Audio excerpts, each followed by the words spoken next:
My sister, you know the price of yam now. I cannot pay that much. Give me good price now. Get your fresh yams here. Move this keke, please. You are cheating me now. We should move the herd before the sun is fully down. I agree. The evening air is better for them. For over a decade, Nigeria has been battling a severe and complex security crisis, one that affects millions of people across the country. From extremist insurgencies in the northeast, to armed bandits in the northwest, to herdsmen-inflicted massacres in the Middle Belt, to kidnappings for ransom spreading through major roadways. The situation has been described by analysts as one of the most challenging internal security landscapes in the world. These issues have devastated entire communities and pushed millions into IDP camps. They have affected Nigerians of all backgrounds, including Christian and Muslim communities, farmers and herders, rural and urban populations alike. For a period of time, global attention grew sharply. When U.S. President Donald Trump publicly raised concerns about the security situation, especially the vulnerability of Christian communities, international media outlets paid closer attention. Suddenly, conversations about Nigeria's insecurity were on the global stage. And yet, somehow, global attention is dying and the spotlight is fading.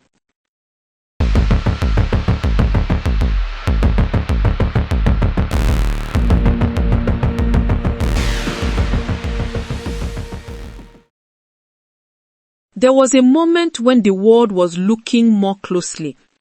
When U.S. President Donald Trump publicly raised concerns about the vulnerability of Christian communities in Nigeria, international media took notice. Headlines appeared. Analysts weighed in. People across the globe began to ask questions. This sudden surge in attention made many Nigerian political leaders uneasy, because international scrutiny often brings pressure, criticism, and accountability. For a while, it felt like the world was finally paying attention to what Nigerians have been living with for years. But attention is fragile. News cycles move. And today, the spotlight is slipping away. In the Nigerian media landscape, stories about insecurity tend to receive coverage during shocking moments, mass kidnappings, large-scale attacks, major political reactions. But soon after, the focus shifts.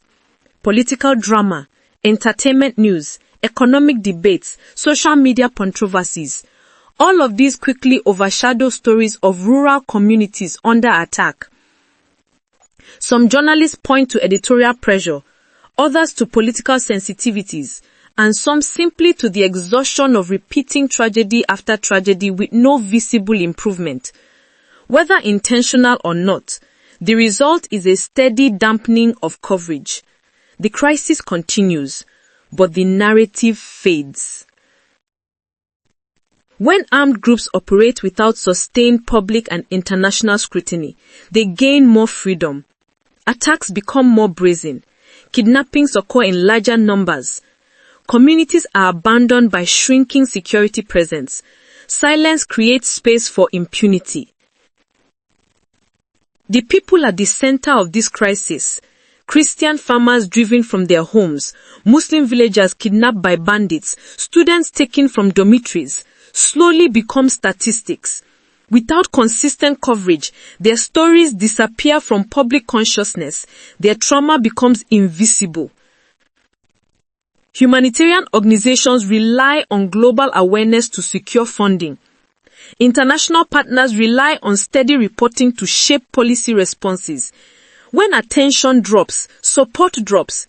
When the spotlight fades, so does accountability. Victims risk being forgotten, and the communities that desperately need assistance receive less of it. Silence does not stop conversation. It simply shifts it. When mainstream coverage goes quiet, online rumor networks step in.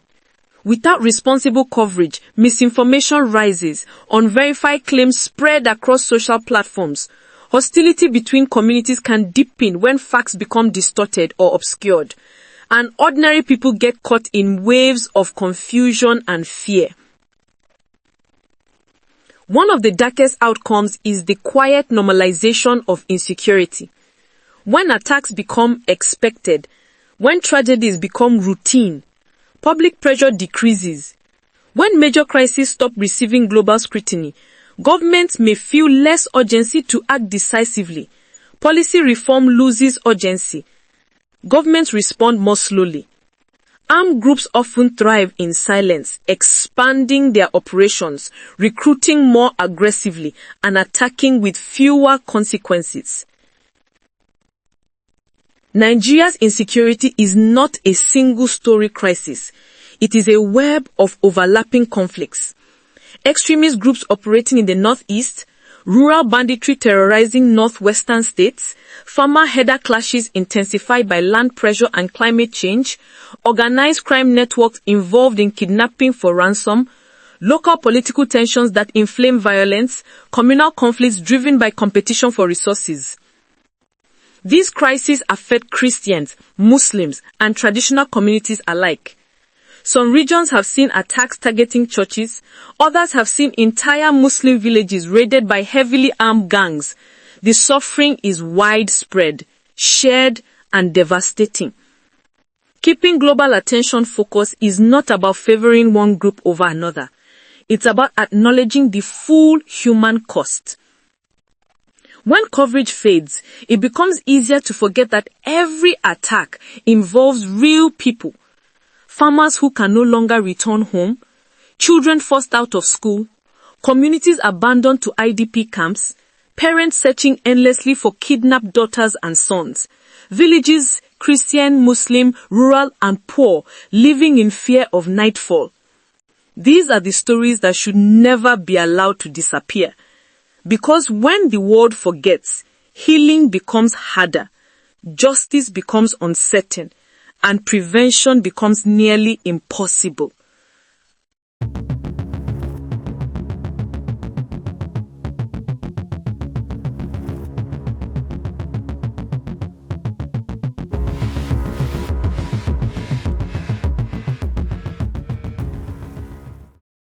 Attention matters.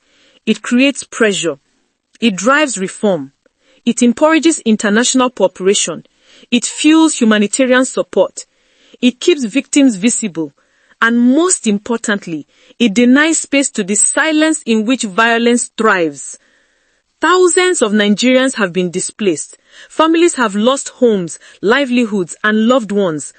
Many feel unheard, isolated, and abandoned. This is not about politics. It's not about partisan narratives. It's not about tribes and ethnicities.